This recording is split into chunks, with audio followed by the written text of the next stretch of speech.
Often called the Venice of the North, Amsterdam is home to more than 60 miles of canals. Built in the 17th century, these tall and narrow merchant houses lining the canal are now emblematic of the city's skyline.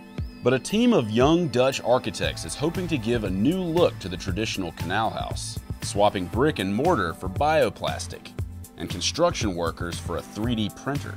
I'm one of the co-founders of Dus Architects, and right here on the building site of the 3D print canal house, it's basically a kind of open exhibition and building site where in the upcoming 3 years we're investigating what the impact is of 3D printing on the building industry. The Dutch project, both a building site and museum, is gaining fame in the movement to build 3D houses, which could bring a breakthrough in both custom and affordable housing worldwide. The main goal is, I think, to really deliver new custom-made architecture, and that means that you really print site-specific. So in the Western world it will be much more about unique objects, fancy designs, but I can imagine that in other parts of the globe this technique can really accommodate cheap, ecological, affordable housing for the masses. Or just imagine that in refugee areas you just bring a printer there and suddenly with local soil or local materials you can really print in a fast manner a lot of refugee homes. We have some challenges at the moment with 7 billion people on this planet.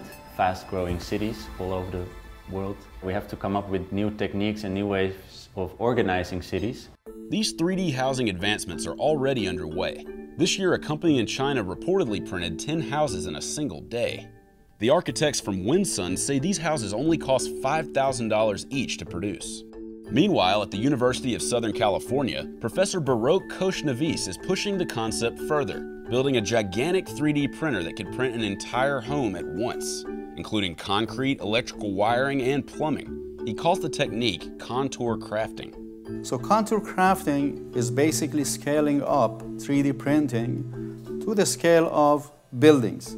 What we are hoping to generate are entire neighborhoods that are dignified at a fraction of the cost, at a fraction of the time, far more safely, and with architectural flexibility that would be unprecedented. Amsterdam, China, California.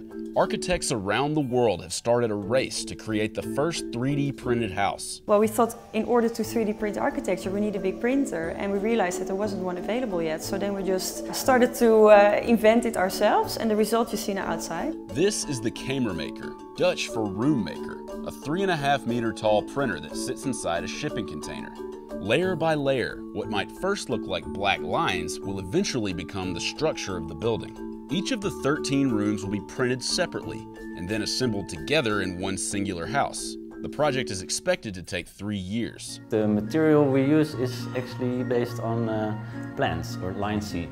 Sustainability is a very important part in 3D printing, I guess, because you don't need transport that much, you don't have that much of waste, and you can use bio-based materials, for example. The structure is then consolidated with a foamy bioconcrete poured inside the shafts. And this is, of course, for making it stronger. So when you stand on this, you see, okay, this can go into a house which goes up 50 meters high. Yeah?